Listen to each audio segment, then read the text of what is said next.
Saudara ya, kalau saudara bisa baca ada jenis tuayan, wah dahsyat. Kalau boleh, kalau ada tampilan yang seperti itu kita baca sama-sama saudara ya. Jadi yang pertama ya boleh agak nengok dikit ya sebelum keluar di layar ya. Jadi kita mau perkatakan sama-sama ini jenis tuayan yang Tuhan janjikan di tahun 2025 ini. Amin. Yang pertama tuayan apa saudara? Boleh nengok sedikit ya. Tuayan jiwa-jiwa yang terhilang dan membutuhkan pemulihan hubungan. Lalu yang kedua ada tuayan perluasan kerajaan Allah. Yang ketiga tuayan berkat rohani dan jasmani. Lalu keempat tuayan hidup yang berbuah atau buah roh. Yang kelima tuayan hidup yang kekal. Dan yang terakhir tuayan di bumi yang mengalami murka Allah. Katakan amin. Saya mau tanya kepada saudara, berapa banyak saudara yang rindu tahun ini saudara mengalami benar-benar tahun penuaian? Saya percaya kita rindu, amin saudara. Amin. Janji Tuhan yang dahsyat. Tapi saya percaya sebuah tuayan itu tidak akan terjadi dengan sendirinya. Kalau kita melihat ada tuayan padi jadi beras sampai bisa jadi nasi dimakan gitu ya, saya percaya itu nggak terjadi dengan sendirinya. Pasti ada yang menabur benihnya. Betul saudara? Nggak tiba-tiba muncul sendiri, wah tuayan terus kita bersuka cita, wah apalagi ada tuayan salah satunya tuayan berkat secara rohani jasmani, wah amin Tuhan. Tapi saya percaya Tuhan juga mengajarkan untuk kita menabur. Amin ya saudara ya. Jadi kalau saudara nanti bisa di rumah kan sekarang udah banyak dengan gadget ya saudara ya. Nanti saudara buka YouTube GBI Modern Life, saudara dengerin firman Tuhan dari Gembala Sidang kita Pak Peter ya, Daddy Peter itu menyampaikan waktu beberapa minggu lalu itu mengenai salah satu jenis tuayan ini, yaitu tuayan hidup yang kekal.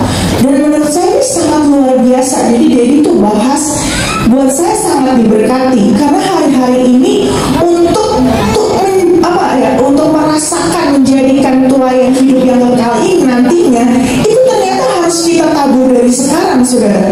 Gimana kita harus hidup benar, hidup kudus, hidup tidak bercela, dan ternyata itu nggak sesimpel itu saudara. Jadi ada begitu banyak step yang kita harus lalui bersama Tuhan supaya apa? Supaya kita mencapai nanti untuk hidup yang kekal itu. Amin. Karena saya percaya satu kerinduan kita ya saudara, kita rindu waktu Tuhan Yesus datang yang kedua kali, kita semua ikut terangkat bersama Tuhan. Amin. Benar-benar saudara mau masuk surga. Masuk surga harus cepat ya saudara ya. Jangan mikir-mikir surga apa neraka ya. Jangan ya saudara ya. Berapa banyak saudara yang rindu masuk surga. Jadi saya percaya ini harus kita tabur semuanya dari sekarang ini. Katakan amin. Amin. Tapi hari ini Tuhan kasih sesuatu yang khusus gitu ya. Jadi hari ini Tuhan ingatkan beberapa waktu lalu Bunda Christine itu sering membagikan kepada kita ya, bahwa seperti yang sudah didengung-dengungkan oleh gembala pembina kita, bahwa kan tahun ini tuh tahun tuayan, dan sebenarnya udah dikasih kuncinya. Caranya untuk ngalamin tuayan itu sebenarnya udah dikasih kuncinya, tinggal kita melangkah melakukan aja. Jadi kuncinya itu adalah doa, pujian, penyembahan. Kita katakan sama-sama ya, 3, 4. Doa, pujian, penyembahan. Sekali lagi, 3, 4. Doa, pujian, penyembahan. Kok bisa ya? Saya percaya ini sesuatu yang ilahi, sesuatu yang rasanya nggak masuk. Pujian, penyembahan. Kok bisa ya? Saya percaya ini sesuatu yang ilahi, sesuatu yang rasanya nggak masuk akal, tapi Tuhan itu kasih kuncinya itu dengan dahsyat, tinggal kita aja percaya ngelakuin atau enggak. Saya percaya hari-hari ini kalau kita melihat visi dari Tuhan, tahun tuayan yang dahsyat gitu ya. Tapi kalau kita lihat hari-hari ini keadaan dunia tidak semakin baik, betul? Dari keadaan ekonomi, wah macam-macam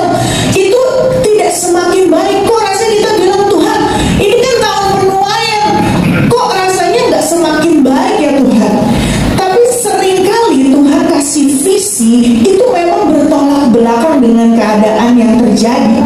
Kenapa? Karena Tuhan rindu saudara dan saya itu melakukan kunci yang tadi Tuhan sudah kasih.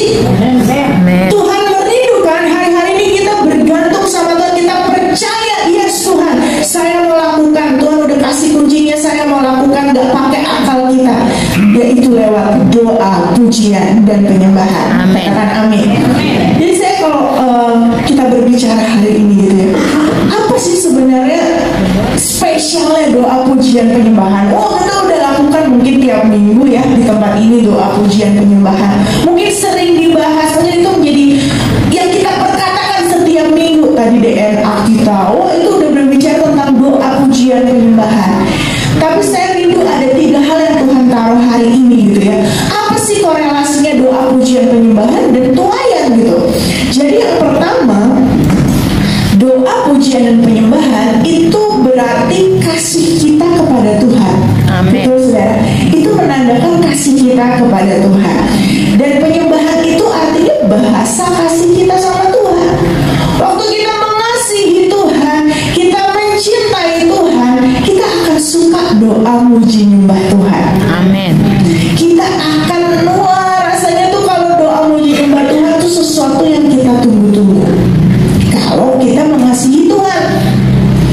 Dan untuk kehidupan doa, pujian, dan penyembahan itu tidak terjadi dengan sendirinya. Tapi kita harus memulai dengan komitmen kita, bukan cuma setiap minggu di tempat ini, tapi waktu kita pulang di tempat rumah kita masing-masing, kita suka nggak doa, muji, nyembah Tuhan? Waktu kita bilang Tuhan saya mengasihi Tuhan lebih dari segalanya, kira-kira kalau kita doa, muji, nyembah Tuhan, kita suka nggak berada dalam hadirat Tuhan? Amin. Saya ingat gitu ya, gembala pembina kita itu sering kesaksian gitu ya, bahwa kalau beliau itu masuk dalam hadirat Tuhan, menyembah Tuhan gitu ya, baik itu seorang diri ataupun di gereja bersama-sama korporat, beliau tuh seringkali langsung meneteskan air mata gitu ya. Dan mungkin orang bilang, wah kok Pak Niko mungkin gampang banget sih menangis gitu ya. Tapi Pak Niko katakan itu adalah salah satu ukuran waktu kita masuk dalam hadirat Tuhan dan kita gampang untuk rasain hadirat Tuhan. Disitulah kita bisa bilang, yes Tuhan, saya suka doa, muji, nyembah Tuhan dalam hadirat Tuhan. Amin. Jadi saya percaya saudara, hari-hari ini coba cek waktu kita dalam hadirat Tuhan itu cuma kita waktu bersama-sama atau waktu kita di rumah sendiri. Wah, mungkin ibu-ibu lagi masak, kira-kira bisa nggak sambil doa, muji, nyembah Tuhan? Bisa. Saya percaya waktu lagi goreng gitu ya, terus nyanyi soraklah haleluya, jadi gorengan paling enak sebenarnya. Amin. Waktu mungkin bapak yang bekerja atau anak-anak muda yang mungkin sedang belajar ke sekolah kampus, kira-kira di perjalanan kita bisa nggak muji, nyembah Tuhan? Bisa banget saudara gitu ya. Jadi saya ingat seperti tadi, kita mengangkat tangan kita memuji Tuhan, kita melompat dua Tuhan, kita berlutut, itu semua ada ayatnya saudara. Jadi kita tidak sedang melakukan hal yang sesat, semua ada ayatnya gitu ya. Tapi di samping itu yang kedua, penyembahan dalam arti luas, itu artinya hidup kita. Saya percaya sebelum kita bilang Tuhan saya mau menyenangkan hati Tuhan lewat hidup saya percaya itu harus dimulai dengan hidup kita yang suka masuk dalam hadirat Tuhan. Amin. Amin. Saya percaya kalau kita mau dituntun Tuhan setiap hari, bertobatnya saudara rindu setiap hari itu dituntun sama Tuhan. Amin. Kita semua rindu. Amin.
kasih dalam kehidupan kita sehari-hari, sehingga kita nggak akan berani untuk macam-macam sama Tuhan. Amen. Kita akan hidup lurus-lurus saja, ikut Tuhan lurus-lurus saja, sehingga waktu kita lakukan itu Tuhan kasih step-step yang tidak ada dalam akal manusia, sehingga saudara dan saya bisa mengalami tuayan yang dahsyat dari Tuhan. Amen. Katakan amin. Amen. Nah, lalu yang kedua itu adalah tentang kerendahan hati. Jadi waktu dikatakan doa pujian penyembahan itu berbicara tentang kerendahan hati. Kita baca sama-sama saudara ayatnya dari Wahyu 4 ayat 10 sampai 11. Mungkin boleh bantu ditayangkan Wahyu 4 ayat 10 sampai 11. Nah, kita baca sama-sama dengan suara yang lantang, dengan suara yang keras ya. 3, 4. Maka tersungguhlah kedua puluh empat dan mereka menyembah Dia yang hidup sampai selama-lamanya, dan mereka menyembahkan mahkotanya di hadapan Allah itu sambil berkata, Ya Tuhan dan Allah kami, Engkaulah yang menerima puji-pujian dan hormat dan kuasa, sebab Engkau telah menciptakan segala sesuatu, dan oleh karena kehendak-Mu semuanya itu ada dan diciptakan. Katakan amin. Jadi di sini dikatakan ke-24 tua itu kan beberapa itu percaya bahwa mereka adalah mewakili jemaat itu di surga atau para pemenang, gitu ya. Dan apa yang mereka lakukan? Mereka tersungkur di hadapan Dia yang duduk di atas tahta dan menyembah Dia. Jadi kata-kata tersungkur itu berarti kita merendahkan dirinya, gitu ya. Jadi ini juga gambaran setiap kita orang percaya. Waktu kita bilang dikasih kunci sama Tuhan, doa pujian penyembahan, itu berarti hari-hari ini kita harus banyak merendahkan diri kita. Amin. Katakan amin. Baik, kalau saudara dengar gitu ya, Bunda Krisya sering bilang, hari-hari ini kita harus banyak tiarap. Dan setiap kita orang percaya, waktu kita bilang dikasih kunci sama Tuhan, doa pujian penyembahan, itu berarti hari-hari ini kita harus banyak merendahkan diri kita. Amin. Katakan amin. Baik, kalau saudara dengar gitu ya, Bunda Krisya sering bilang, hari-hari ini kita harus banyak tiarap. Harus banyak tiarap, banyak masuk gua-gua rohani kita sama Tuhan. Artinya apa? Tidak ada lagi yang bisa disombongkan dalam kehidupan kita. Gak ada lagi, wah itu karena saya loh, wah ini bisa terjadi karena saya loh, kalau gak ada saya tidak mungkin hal ini terjadi. Wah, gak bisa saudara. Hari-hari ini kalau kita mau ngalamin tuayan yang dahsyat dari Tuhan, kita lihat jiwa-jiwa di Tuhan, di kehidupan pribadi kita ngalamin tuayan yang dahsyat secara finance, secara macam-macam gitu kehidupan kita, itu balik lagi kita harus banyak merendahkan diri, harus banyak tiarap, dan kita bilang Tuhan, kita tersungkur di hadapan Tuhan, kita bilang Tuhan kami gak ada apa-apa tanpa Tuhan. Amin. Dan saya percaya saudara di sini dikatakan mereka melemparkan mahkota sambil berkata, Ya Tuhan dan Allah kami, Engkau layak menerima puji-pujian dan hormat dan kuasa, dan seterusnya. Saya percaya waktu mereka melemparkan mahkota mereka, itu artinya apa sih saudara? Mahkota itu yang sesuatu yang kita banggakan, menggambarkan kebanggaan kita. Apa yang kita banggakan? Mungkin pekerjaan kita, wah mungkin posisi kita, mungkin kebiasaan kita, mungkin itu talenta kita yang terus kita itu menjadi mahkota kita yang kita bangga-banggakan. Tapi Tuhan rindu hari-hari ini waktu kita bilang kita merendahkan diri kita di hadapan Tuhan, kita melemparkan mahkota kita, dan kita cuma bilang Tuhan dan Allah kami, Engkau layak menerima puji-pujian. Amin. Apa? Cuma Tuhan yang harus muncul dari kehidupan kita. Amin. Nah, saya ingat saudara ya, jadi waktu beberapa waktu lalu suami saya Niko Aliputra itu kasih seperti tulisan gitu ya, di bukan surat kabar juga tapi di bacaan di internet gitu ya, dia suka baca, nah dia kasih lihat. Jadi hari-hari ini kalau Bapak Ibu Saudara tahu kan, sekarang udah mulai AI banyak ya, AI, robot, istilahnya wah ini AI itu luar biasa banget gitu kan. Bisa bahkan kalau kita searching apa, AI-nya langsung muncul gitu ya di Google gitu kan ya. Kita tanya apa dia bisa jawab. Nah itu semua kan AI. Nah singkat cerita, di surat kabar itu, saya bilangnya surat kabar aja ya, di surat kabar itu diceritakan bahwa diadakan seperti perlombaan AI melawan orang.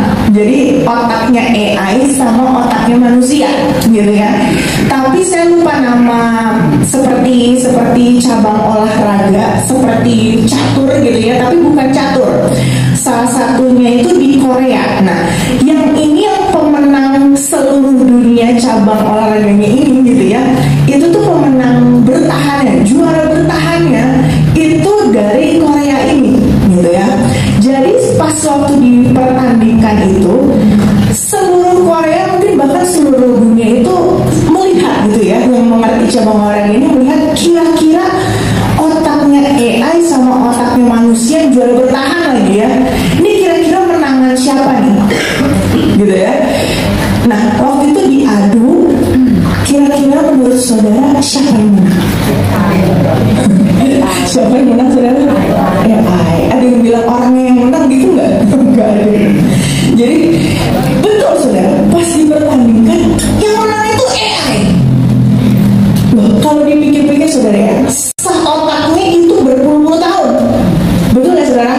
Apalagi namanya atlet, mau atlet apapun itu harus dari kecil-kecil itu udah mulai latihan sehari berapa jam gitu kan. Bulu tangkis saja latihan berapa jam gitu kan, sampai nanti dia udah gede bisa jadi atlet yang handal.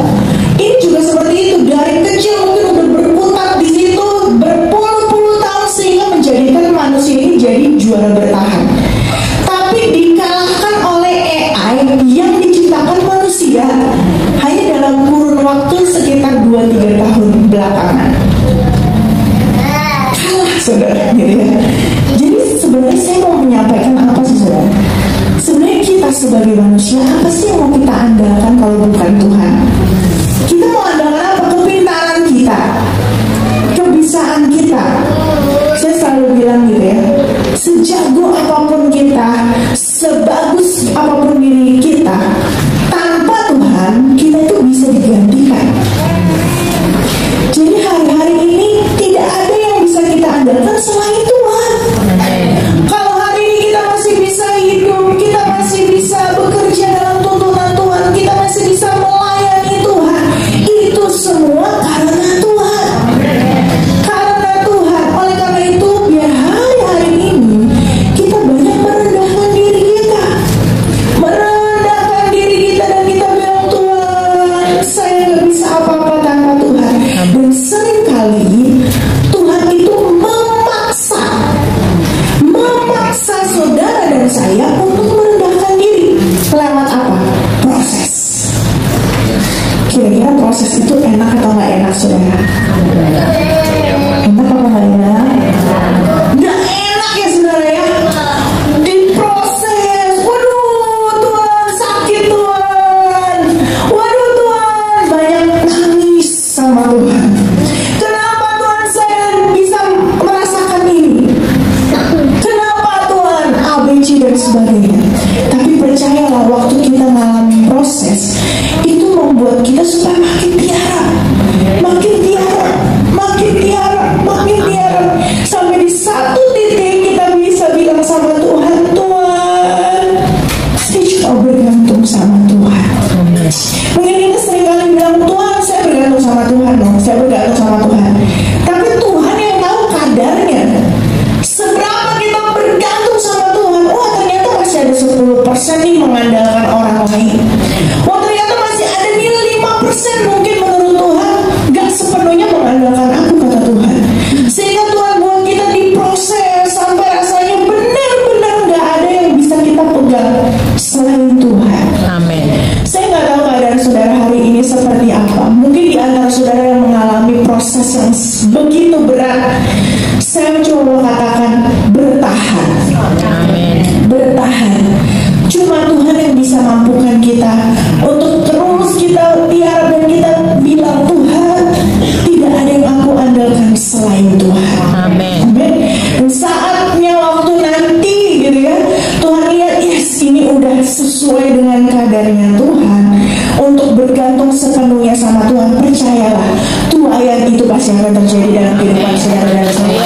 kemuliaan buat Tuhan.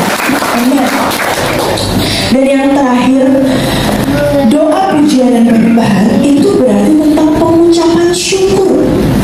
Begitu banyak ayat-ayat saudara bisa cari gitu ya tentang pengucapan syukur. Dan saya percaya ada satu kata, jadi kata penyembahan dalam bahasa Ibrani gitu ya, itu namanya todah.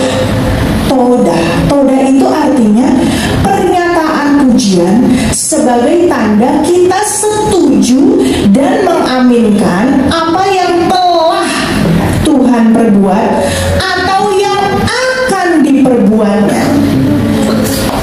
Jadi saudara, kalau misalnya Tuhan lakukan hal yang baik dalam kehidupan kita, gampang kita mengucap syukur, betul nggak sih? Betul ya saudara ya. Waktu kita ngalamin berkat, kita ngalamin mujizat, kita gampang mengucap syukur, betul saudara? Terima kasih Tuhan, Engkau baik, Engkau dahsyat. Tapi di sini dikatakan kita setuju dan mengaminkan apa yang telah Tuhan perbuat dan yang akan diperbuatnya. Dan seringkali yang akan Tuhan berbuat itu kan kita tidak tahu apakah itu proses, apakah itu berkat. Tapi waktu kita bilang, Tuhan saya mau doa muji nyembah Tuhan, saya mau melakukan kunci yang Tuhan kasih itu, artinya apa? Kita bergantung sepenuhnya sama Tuhan dengan tindakan apa? Banyak ucap syukur. Dalam doa pujian dan penyembahan itu artinya banyak ucap syukur. Terima kasih Tuhan. Seringkali kalau kita udah ngalamin proses, kita udah punya list sama Tuhan. Tuhan, kenapa Tuhan tidak lakukan 1, 2, 3, 4, 5? Wah, jadinya yang Tuhan yang mana nih gitu ya. Seringkali kita nggak sadar ya saudara ya. Tuhan, saya udah lakukan A, B, C, D, E. Saya sudah melayani Tuhan. Saya sudah memberi. Saya suka memberi kepada orang miskin dan sebagainya. Oh, kita bikin ini sama Tuhan. Tapi kenapa saya tetap ngalamin proses Tuhan? Ternyata kita lupa. Doa pujian dan penyembahan itu juga berarti tentang pengucapan syukur. Amin. Dan ada kuasa dalam pengucapan syukur. Amin. Jadi waktu kita mengucap syukur sama Tuhan, kita bilang thank you Tuhan, terima kasih Tuhan buat segala yang Tuhan sudah lakukan, yang akan Tuhan lakukan. Saya percaya ingin membawa kepada kebaikan. Amin. Dan saya percaya waktu kita terus banyak mengucap syukur dalam hadirat Tuhan, Tuhan yang itu terjadi. Amin. Mungkin engkau sedang bergumul untuk orang tuamu, engkau sedang bergumul untuk pasanganmu, suami istri, atau mungkin bergumul untuk anakmu.